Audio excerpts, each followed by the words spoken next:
The Blessed Madonna, Rave degenerates saved my life. Marea Stamper, aka DJ Extraordinaire the Blessed Madonna, is cramming her belongings into well-worn suitcases, ahead of a forthcoming Australian tour. There's no stress. She's done this thousands of times before, playing everywhere from Berlin's legendary nightclub Berghain to the Coachella Festival, where she headlined the Mojave stage in 2022.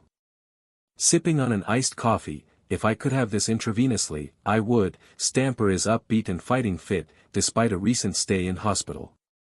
I've been struggling with persistent anemia for some time, and they finally decided to figure out why, so I had some outpatient surgery last week, she explains. They really fixed me up. Otherwise, I would have died on this next tour. It's no exaggeration to say that would have been a huge loss.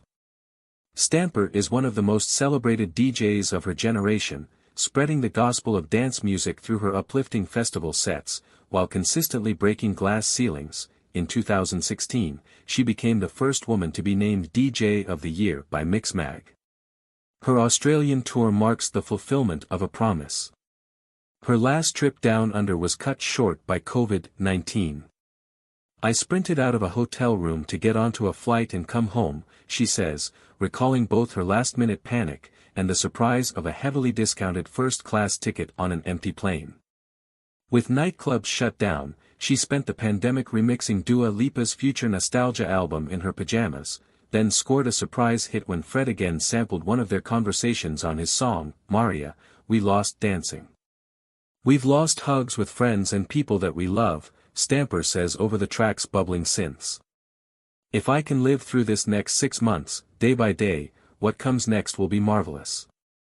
Serendipitously, the song helped Stamper secure a record deal with Warner Records.